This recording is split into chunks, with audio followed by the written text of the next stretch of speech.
Ma'asyiral muslimin rahimani wa rahimakumullah, jamaah salat subuh Masjid Asy-Syifa yang mudah-mudahan dirahmati oleh Allah. Tema kita pada pagi hari ini adalah membangun kebahagiaan dengan Al-Qur'an. Membangun kebahagiaan dengan Al-Qur'an. Kebahagiaan ini para bapak sekalian dan ibu, satu makhluk yang dicari siapapun.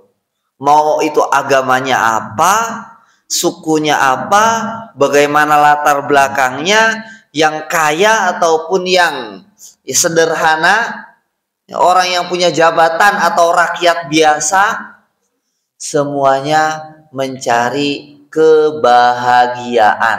Pasti itu. Makhluk langka ini. Mau di Indonesia, mau di Eropa, mau di Timur Tengah, orang Arab, mau orang Afrika, semuanya mencari arti apa sih itu kebahagiaan. Sehingga manusia saat ini membuat sesuatu yang baru, membuat alat-alat, membuat hiburan yang baru, yang mungkin zaman ketika orang tua kita dulu nggak ada. Bahkan makanan sekarang sudah aneh-aneh. Apa ini ya? Mungkin kalau dulu waktu kita zamannya masih kecil gitu ya, getuk gitu ya, puhung makanannya. Sekarang sudah macam-macam. Kenapa ini? Ada makanan yang baru, hiburan yang baru, semuanya serba baru. Mencari kebahagiaan. Mencari kebahagiaan. Bahkan kalau kita baca ya, di sejarah ataupun mungkin ideologi negara, ada isme-isme, kapitalisme, komunisme, sosialisme, liberalisme, semuanya. Itu nyari satu. Nyari apa? Nyari kebahagiaan. Makanya ini penting. Ketika kita salah mengartikan kebahagiaan, maka salah juga cara kita mencarinya. Dan ini yang menjadikan ya manusia banyak terperosok. Coba kita sekali lagi, kita sebagai umat Islam, sebagai umat muslim yang berpedoman kepada Al-Quran, bagaimanakah Al-Quran itu melihat kebahagiaan? Apakah Al-Quran ini hanya sekedar untuk akhirat saja? Nah, ini salah ini. Ya, baca Quran biar nanti dapat pahala di akhirat. Oke, itu benar. Tapi meyakini bahwa Al-Quran hanya relevan di akhirat, nah ini tidak benar. Al-Quran itu relevan di dunia. Contoh misalnya perintah sholat 5 waktu. Emang kalau sudah orang misalnya sudah masuk surga masih disuruh sholat? Enggak. Masih disuruh zakat? Enggak. Disuruh puasa? Enggak. Berarti Al-Quran ini adalah pedoman kita di dunia. Buah terbesarnya nanti di akhirat. Tapi apakah buah itu hanya bisa dinikmati di akhirat saja? Enggak. Sejak di dunia kita bisa menikmatinya. Inilah hebatnya Al-Quran. Bagaimana Allah Subhanahu wa taala berfirman tentang Al-Qur'an dan kebahagiaan. Dalam surat Thaha ya ayat kedua, Allah Subhanahu wa taala berfirman, "Thaha ma anzalna 'alaikal Qur'ana litashqa." Ya. Dalam tafsirnya ada yang menyatakan, ulama menyatakan bahwa Thaha ini adalah salah satu nama dari Rasulullah sallallahu alaihi wasallam. Wahai Muhammad, ya, ma anzalna 'alaikal Qur'ana litashqa. Saya, kata Allah, aku tidak menurunkan Al-Qur'an kepadamu supaya kamu menjadi orang yang sengsara. Ma anzalna 'alaikal Qur'an litashqa. Aku tidak menurunkan Al-Qur'an ini kepadamu supaya kamu menjadi orang yang sengsara. Kebalikan dari sengsara berarti apa? Bahagia. Berarti apa secara bahasa? Wahai Muhammad, aku menurunkan Al-Quran ini supaya kamu menjadi orang yang bahagia, menjadi manusia yang paling tenang hatinya, lembut tutur katanya. Ini adalah Al-Quran. Jadi Al-Quran kalau dilihat dari ayat ini adalah sumber kebahagiaan, sumber dari ketenangan. Beda Pak dengerin koplo gitu ya, yang lagi hits gitu ya, dengan dengerin Al-Quran beda. Dangdut misalnya, kan setiap bulan kan yang viral ganti-ganti kayak gitu ya. Yang viral ganti-ganti. Oh, nanti bulan kemarin apa, bulan ini apa, bulan depan apa lagi.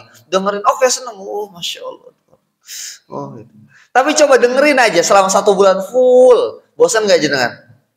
Bosen nih. Makanya viralnya ganti. Kenapa? Karena cepat bosen. Cepat bosen. Tapi coba jenengan dengerin Al-Qur'an setiap pagi ya. Apa muter surat Al-Baqarah sepanjang tahun. Bosen enggak? Enggak. Malah tenang hatinya. Ini bedanya. Padahal nggak ada apa, nggak ada kendangnya, nggak ada gitarnya. Tapi rasakan. Ya, juz 30 kita ulang setiap pagi. Itu tenang. Pak, termasuk jenengan kalau di mobil gitu ya, pas buka sambil nyetir gitu. Waduh, banyak kerjaan ini. Aduh, tugas-tugas belum selesai. Kantor ini, jenengan dengerin Quran. Masya Allah, tenang. Kenapa kok bisa gitu? Kok bisa gitu? Gak usah dilogikakan, Pak. Gak usah dilogikakan. Kenapa? Karena Al-Quran itu turunnya dari Allah Subhanahu Wa Taala. Jadi balik lagi bahwa Al-Quran itu adalah sumber dari kebahagiaan. Jangan nyari sumber kebahagiaan dari yang lain, Pak. Jangan nyari sumber kebahagiaan dari yang lain. Al-Quran adalah sumber kebahagiaan, maka dari Al-Quran inilah ya kita mendapatkan kebahagiaan. Bagaimana itu Ustaz penjelasannya? Oke. Imam Al-Ghazali rahimallahu taala dalam kitabnya ya Ihya Ulumuddin, beliau menjelaskan. Ini hitung-hitungannya nggih. Ini hitung-hitungannya. Kenapa sih Al-Qur'an ini bikin bahagia? Hitung-hitungannya adalah Imam Ghazali menyatakan bahwa manusia, kita ini manusia ini, makhluk Allah ini terdiri dari dua unsur. Terdiri dari dua unsur. Apa saja unsur tersebut? Unsur yang pertama adalah unsur bumi, unsur duniawi, unsur bumi. Dan yang kedua adalah unsur langit, Pak. Yang kedua adalah unsur langit. Unsur bumi itu apa? Unsur bumi adalah jasad kita. Orang tua kita, ayah kita dulu makan makanan bergizi. Ibu kita, ya, umi kita dulu makan makanan yang bergizi, dari saripatinya, dari vitaminnya, dari proteinnya, ya. Terus menikah, ya, berhubungan badan, terus lahir lagi kita. Terus sudah ada di perut, di kandungan ibu kita, ibu kita makan, ngemil gitu ya, makan makanan yang tambah banyak makanannya. Lahir kita, minum ASI, makan makanan yang bergizi. Nah, ini. Jadi yang pertama adalah apa? Unsur bumi. Apa unsur bumi itu? Jasad kita, tangan kita, wajah kita, tulang kita, daging kita, darah kita. Itu adalah unsur bumi. Tapi manusia itu bisa hidup, bisa gerak. Itu bukan hanya karena unsur bumi saja. Ada satu unsur di dalam diri kita manusia yang itu tidak didapati dari bumi, tapi dari langit. Unsur langit dibawa sama malaikat. Ketika usia kita di dalam perut ibu kita, ketika kita masih janin, ketika usia kita masih berapa? 4 bulan. Ketika usia kita 4 bulan, sebagaimana dalam sebuah hadis dikatakan, ya, fayursalu alaihil malak fayanfukhu fihi ruh. Ya. Allah kirimkan seorang malaikat, ya, sebuah malaikat membawa ruh kita dan meniupkan ruh kita ke dalam perut ibu kita. Jadi ada unsur yang bukan unsur bumi, dan ini adalah unsur langit di bawah malaikat. Apa itu namanya? Ruh kita. Nah, ini yang manusia sering lupa. Terus kata Imam Ghazali, sederhana, yang unsur bumi butuh nutrisi dari bumi. Yang unsur bumi butuh nutrisi dari bumi. Tubuh kita butuh apa? Butuh makan karbohidrat, butuh sayuran, ya, butuh gula, buat biar bertenaga, butuh minuman, biar tidak dehidrasi, butuh vitamin dan lain-lain. Makan yang banyak, bubur kacang hijau, terus apalagi nasi bandeng dan lain. Kalau unsur bumi, ya, kalau unsur bumi ini tidak diberikan gizinya, tidak makan seharian, tidak minum seharian, apa yang terjadi? Apa yang terjadi? Lapar, lemes, nggak bisa ngapa-ngapain. Kenapa? Karena gizinya tidak terpenuhi. Ini jelas. Nah, yang kedua, begitu juga dengan unsur langit kita. Ini sering kita lupa. Apa itu? Ruh kita. Ruh kita ini butuh nutrisi. Ruh kita ini butuh gizi, butuh makanan. Terus makanannya dari apa? Sayuran, nasi, karbohidrat? Oh enggak. Sebagaimana unsur bumi butuh gizi dari bumi juga, unsur langit membutuhkan makanan, gizi dan nutrisi juga dari langit. Apa yang Allah turunkan dari langit? Al-Qur'an. Inilah kenapa kalau seandainya ruh kita tidak diberikan gizi, ya, tidak diberikan nutrisi, apa yang terjadi? Lemes, kering, kerontang, gundah, gulana. Apa ya yang beda ya? Apa ya yang kurang ya? Padahal cicilan ya sudah tak bayar. Ya, tagihan semuanya udah lunas. Uang ya ada masih sampai akhir bulan. Masih cukup buat jalan-jalan. Tapi kok ada yang kering ya? Apa ya? Kenapa ya? Ini. Kenapa? Ternyata ruh kita belum dikasih gizi. Ternyata ruh kita belum dikasih nutrisi. Ternyata hari ini belum baca Quran. Ternyata hari ini belum dengerin Al-Quran. Hari ini saya belum berzikir, belum berdoa kepada Allah. Ya, para jamaah yang mudah-mudahan dirahmati oleh Allah Subhanahu wa taala. Jadi seperti itu logikanya. Kenapa kok ada orang yang semuanya serba tercukupi, tapi kok belum bisa mendapatkan kebahagiaan dalam hidup ini? Kenapa? Jawabannya sederhana. Karena dia belum sempurna memberikan nutrisi pada dirinya. Dan nutrisi itu bukan hanya dari dunia saja, bukan dari bumi saja, bukan hanya materi saja, tapi juga apa? Tapi juga ruhiyah kita, rohani kita. Dan dia membutuhkan nutrisi juga dari langit. Al-Quran, tilawatul Quran, membaca Al-Quran. Coba, membaca Al-Quran itu kadang berat. Buka mushaf itu lebih gampang buka HP. Ya, HP itu gampang set gitu ya. Kita nggak terasa itu setengah jam itu nonton YouTube gitu ya, nonton apalagi ya video-video yang lucu gitu ya. Itu nggak terasa itu. Udah tutup buka lagi, ada waktu luang buka lagi. Kalau buka Al-Quran itu Masya Allah kayaknya berat gitu. Cover Al-Quran itu nggak tahu berapa kilo gitu ya. Tapi coba ketika sudah dibuka, sudah dibaca 1 halaman, 2 halaman, 3 halaman, terus tutup, wah terasa enak hati ini. Beda sama tadi ketika kita buka HP. Nggak haram Pak HP itu, ya kecuali kalau lihat hal-hal yang nggak bagus ya itu haram juga gitu. Tapi HP-nya nggak haram gitu. Tapi ketika setelah buka biasa, ya sudah, nggak menambah apa-apa macam-macam. Tapi ketika kita buka Al-Quran, menambah ketenangan. Masyiral muslimin rahimani wa rahimakumullah. Inilah yang tidak didapati oleh orang-orang lain yang belum beruntung seberuntung kita. Kita umat Islam, orang Islam, alhamdulillah. Kita syukuri hidayah dari Allah Subhanahu wa taala. Kita syukuri Al-Quran yang turun kepada kita. Kalau kita melihat dan kita baca berita orang Eropa, bukan berarti orang Eropa itu jelek Pak, enggak. Banyak kebaikan yang bisa kita ambil. Ya. Totalitasnya, profesionalitasnya, mungkin ilmu-ilmu duniawinya kita ambil itu.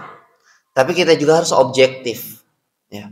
Kita juga harus objektif. Ada kelebihan kita yang mereka tidak atau belum mempunyai. Apa itu? Cara pandang hidup. Cara pandang hidup itu didapatkan dari mana?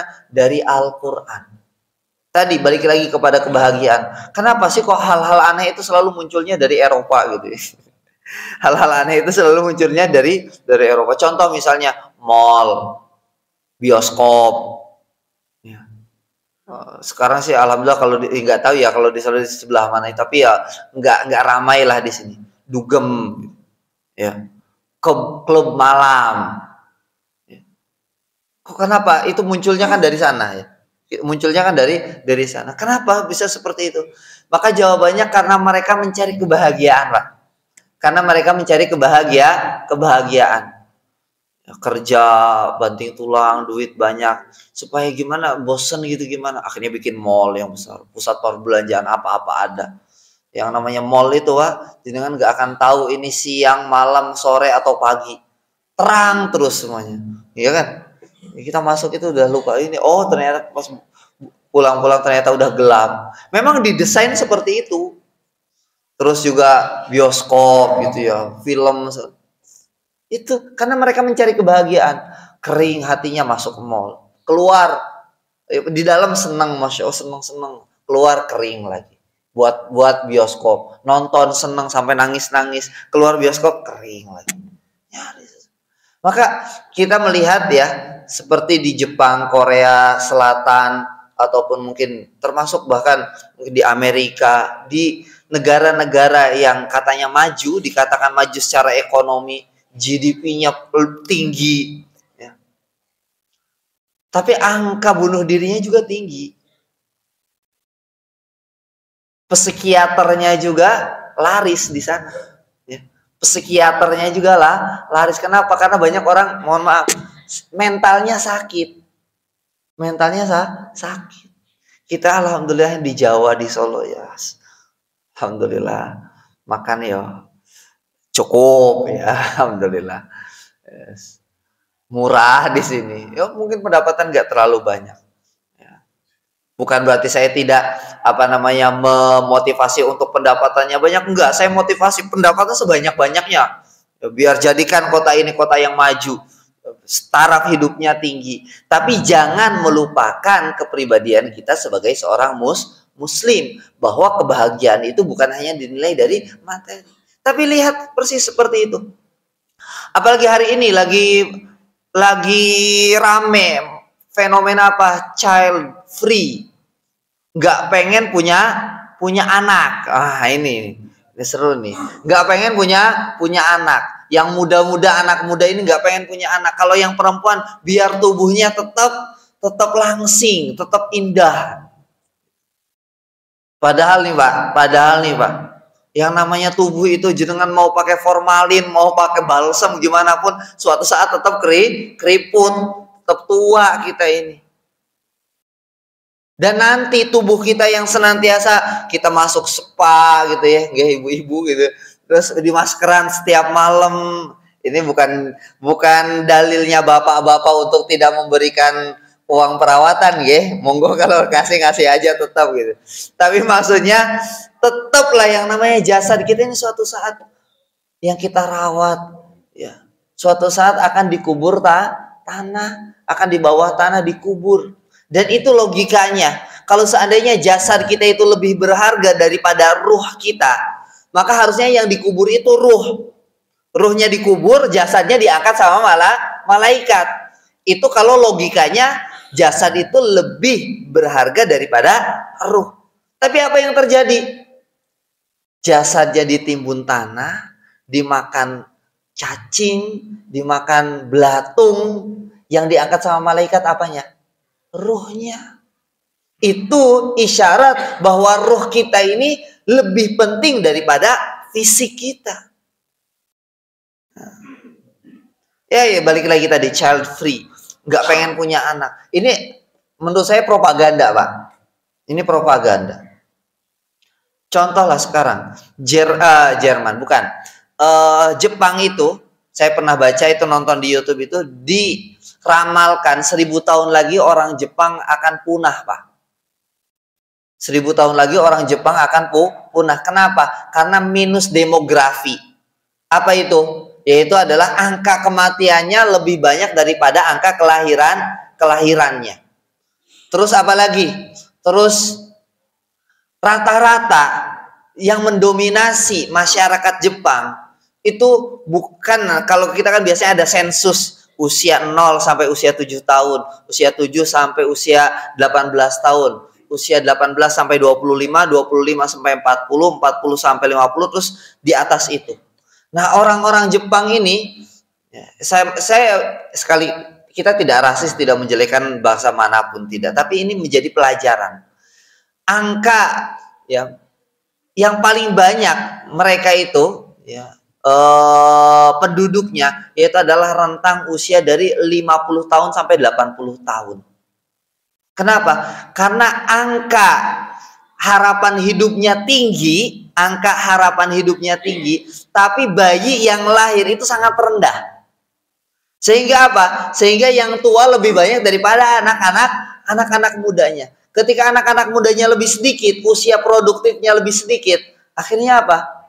Yang namanya pabrik, yang namanya kantor kan butuh manusia, butuh orang yang bekerja. Tapi karena yang pensiunnya lebih banyak, akhirnya mereka butuh banyak tenaga kerja. Ngambil dari luar, Pak. Ngambil dari luar. Kita ini alhamdulillah orang-orang Indonesia sawo matang ini yang akhirnya menempati titik-titik strategis yang ada di sana. Tapi nanti kalau orang tuanya setinggi apapun angka harapan hidup, tetap juga meninggal, tetap juga mati. Nanti ketika orang tuanya mati, yang generasi di bawahnya tidak ada, lama-lama menyusut, sampai katanya 1000 tahun lagi kalau nggak kiamat gitu. Itu punah, sudah nggak ada lagi orang berbahasa Jepang, bergenetik Jepang. Orang Jepang ini mereka bilang lebih baik melihara kucing sama anjing daripada punya anak. Jadi di sana itu perawat, bidan, Pak, kalau di kita bidan itu nggak laku. Kenapa? Sebulan paling yang ada yang melahirkan paling cuma 1 orang, 1 kecamatan gitu.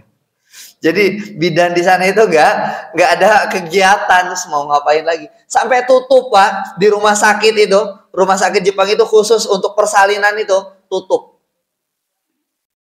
Mereka lebih senang apa? Lebih senang memelihara kucing, memelihara anjing.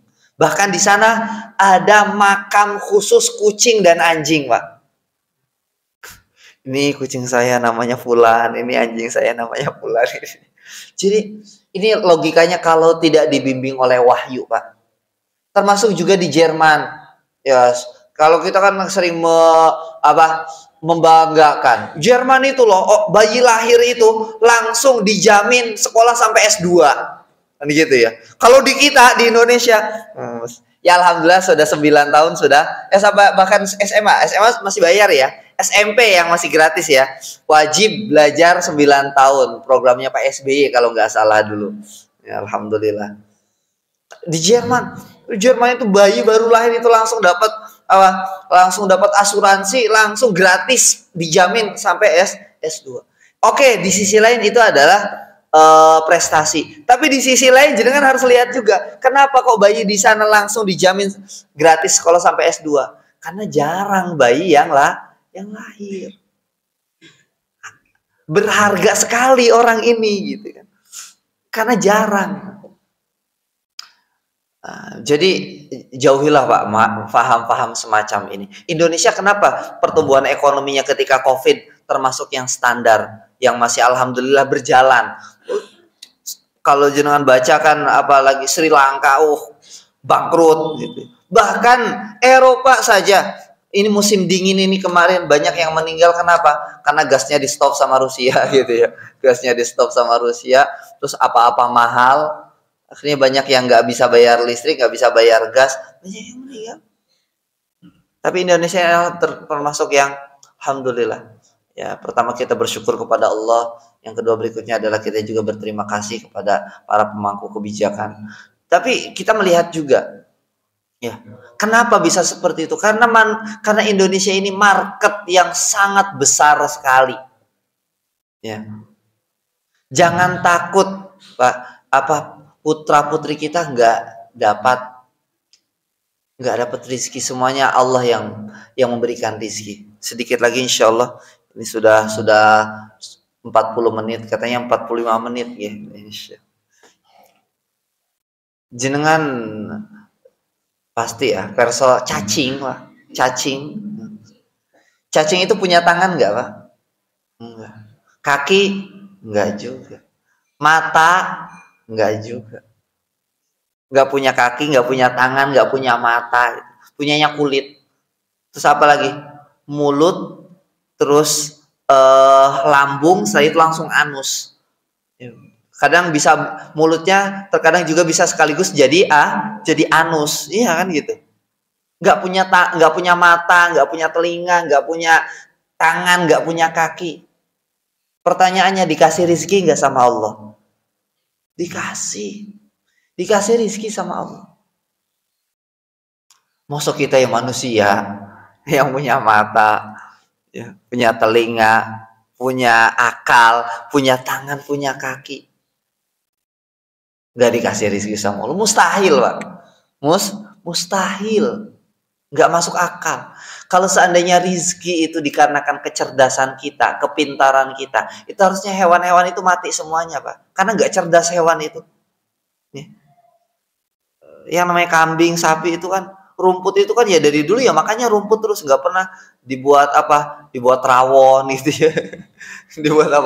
dibuat soto gitu ya, dibuat garang asem. Kenapa kok makannya rumput terus? Karena nggak cerdas, Pak. Allah nggak ngasih itu. Allah hanya ngasih insting saja. Tapi masih hidup, Pak. Masih berkembang biak, Pak. Masih. Kenapa Allah yang ngasih? Kita ini manusia, Allah kasih akal, Allah kasih pikiran, Allah kasih 2 kaki, 2 tangan. Ragu Allah ngasih rizki. Makanya kata Sujiwo Tejo, ya, melecehkan Tuhan itu nggak perlu nginjek-nginjek kitab sucinya. Kamu takut besok nggak makan aja, kamu itu sudah melecehkan Tuhan. Nah, tapi balik lagi, bagaimana Al-Quran melihat sebagai kebahagiaan itu apa, hakikat dari kebahagiaan itu apa? Nah, pesan saya yang pertama tadi, banyak sekali sebenarnya yang harus kita bahas kaitannya dengan Al-Quran ini. Tapi untuk kesempatan hari ini, biar nggak banyak-banyak, nanti kalau banyak-banyak lupa nanti. Apa itu intinya? Manusia terdiri dari 2 unsur. Unsur duniawi dan unsur langit. Unsur bumi dan unsur langit. Unsur bumi harus mendapatkan asupan dari bumi, gizi dan nutrisinya. Begitu juga dengan unsur langit. Ketika salah satunya tidak mendapatkan gizi dan nutrisinya, akan lemas. Begitu juga dengan ruh kita. Akhirnya pikiran kita negatif terus, pesimis terus. Apalagi kadang di grup WhatsApp kan muncul hoax atau informasi-informasi yang besok kiamat gitu kan. Ini akhirnya tambah pusing. Coba seandainya kita lebih banyak baca Quran daripada baca sosial media, itu sudah nggak usah banyak teori, kata filosof ini filosof itu, mendengarkan motivator ini motivator itu, yes. Sudah insya Allah pasti jenengan lebih bahagia, jaminan itu ya. Kalau kita lebih banyak baca Al-Quran, dengerin Al-Quran daripada dengerin yang lain, daripada membaca yang lain, insya Allah kebahagiaan itu akan muncul dengan sendirinya. Sering males Ustadz, bagaimana? Punya komitmen, ba'da subuh minimal 1 halaman atau 1 lembar lah, 2 halaman harus dipaksa. Atau mungkin ba'da maghrib sampai isya duduk tetap di masjid. Alhamdulillah masjidnya sudah nyaman. Baru nggih Pak masjidnya? Alhamdulillah. Ber-AC, alhamdulillah nyaman seperti ini. Sudah saatnya kita syukuri oleh Allah Subhanahu wa taala. Masjid itu enggak dilihat dari besar kecilnya, Pak, tingkat tingginya berapa, enggak. Dilihat dari kemakmurannya. Ya, dilihat dari kemakmurannya. Barakallahu fikum, kurang lebihnya saya mohon maaf. Subhanakallahumma wa bihamdika asyhadu an la ilaha illa anta astaghfiruka wa atubu ilaik. Assalamualaikum warahmatullahi wabarakatuh.